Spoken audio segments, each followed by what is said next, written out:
Na verdade, quando eu estava na minha fase da juventude, 17, 18 anos, eu já estava a pensar o que seria da minha vida profissionalmente falando em questão ao que viria pela frente. E eu gostava muito já da área de comunicação, tanto é que eu andei fazendo alguns testes em alguns estúdios, enfim, lá em Curitiba mesmo, já trabalhava em várias coisas desde criança, sempre já participando, trabalhando. Trabalhei desde 12, 13 anos auxiliando em construção civil, trabalhei já com vendas logo cedo também. E aí chegou um período que eu pensei, e agora? Para frente.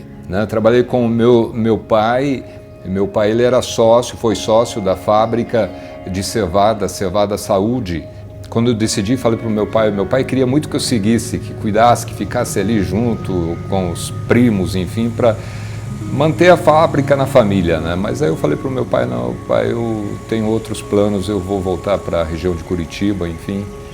E aí eu fiquei diante dessa decisão, vou seguir alguma coisa relacionada à igreja, de repente fazer teologia, ou vou para a área de comunicação. Então, na época, eu andei fazendo alguns testes em estúdio de gravação em Curitiba, para a questão de propaganda, enfim. Mas aí eu pensei, mas na obra eu posso ser muito mais útil. Foi aí que eu segui para o teológico. Não dá para acreditar que já foram 34, na verdade. Uma igreja atrás da outra, um distrito atrás do outro, sempre uma surpresa. Era um sonho que eu tinha de criança, ser esposa de pastor. Então, para mim, só tenho gratidão, foi muito bom. Guardo com muito carinho meu certificado de batismo, 22 de novembro de 1981, e tenho a minha primeira Bíblia que comprei trabalhando para poder adquirir. Naquela época você recebia só um certificado de batismo, não tinha nada de kit missionário, kit batismal, com Bíblia, com livro, com isso, com aquilo, não.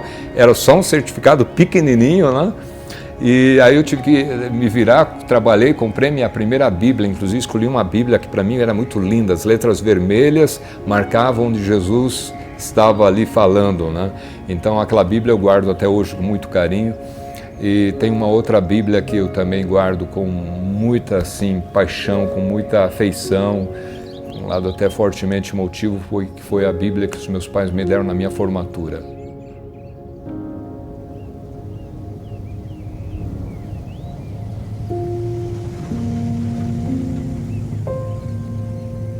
Após a formação, eu comecei em Curitiba. Depois fomos transferidos para Paranaguá. Em Paranaguá, nós ficamos 1 ano e meio, porque após a nossa ordenação ao ministério, no 4º ano, o pastor Davi Moroz, presidente da Associação Sul Rio Grandense, na época, nos chamou para trabalhar junto à Rádio Novo Tempo, que era justamente uma das coisas que eu pensava que poderia fazer nessa vida, trabalhar junto à área de comunicação. E foi assim, nossa, algo eu nunca esqueci, ele ligando na época, telefone fixo e tal, Só que para mim foi algo desesperador, porque eu nunca trabalhei em rádio, Eu fazia algumas gravações, mas nunca trabalhei numa rádio, quando eu cheguei vi toda aquela parafernália lá, tudo aquilo, e aí eles disseram, você tem que aprender todo o sistema aqui, porque não tem operador não, à noite aqui é você e você, ninguém mais. falei, não acredito. Daí eu tive que aprender a operar a mesa de som e todos os equipamentos, enfim, e ficar atento, inclusive, porque à noite a secretária ia embora também, então não tinha nem telefonista, então eu tinha que atender o telefone, ver os horários para colocar os comerciais no horário certo, atender o pessoal, colocar a música, enfim, nossa, aquilo assim foi demais para a minha cabeça. Mas eu fui levando, né? Porque para a esposa do pastor não é fácil. O pastor, ele sai de um lugar e entra em outro, como se ele se encaixasse perfeitamente. Para a gente como esposa, não. Não acho que eu fui uma esposa de pastor excelente, que se destacou, sempre tive dificuldade de fala. Mas assim, Deus me ajudou a conseguir vencer um pouco disso, assumir o púlpito, pregar várias vezes, dar palestras, cantar, fazer de tudo um pouco, dependendo da necessidade da igreja que chegava. Foi o período que eu a conheci no antigo IAE e foi a resposta de Deus que eu necessitava. E aí eu falei, eu vou até a sala dela, eu era o monitor, eu tinha essa oportunidade de chegar lá, falei, vou pedir licença para a professora e dizer, eu preciso falar com a aluna Lilian. E aí eu disse, e assim o plano era esse, se ela disser, eu participo com você, é sinal que o Senhor está dizendo, vá em frente que ela vai ser a sua companheira. Se ela disser, eu não gosto, não, eu falo, então cai fora. E ela saiu toda envergonhada lá de dentro, né? Saiu, o que você quer falar comigo aqui? Eu falei, não, é que eu tenho uma pergunta para te fazer. Eu cuido da escola sabatina aqui como estágio e eu queria saber se você pode participar comigo, passando informativo, alguma coisa. Ai, não, informativo não, essas coisas não, mas posso cantar. Falei, uau, quase que estava querendo dizer, não é ela, mas daí quando ela disse, mas eu posso cantar? Falei, salvo pelo gongo, salvo pela música. Falei, então tá bom, ok, então você canta sábado que vem, né? Combinado. Aí eu falei, Senhor, obrigado pela resposta. Estamos aí até hoje, graças a Deus, juntos, né? Ainda bem que deu certo. Acho que jogar sempre com a transparência é a melhor forma, né? Assim ele percebeu que ele não teria uma pessoa que seria falante do lado dele, mas que ajudaria do jeito que conseguiria, que eu acho que o importante é a gente se dispor.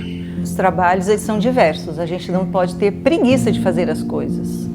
E sempre vai achar alguma coisa que você vai se encaixar e vai poder ajudar. Então é isso.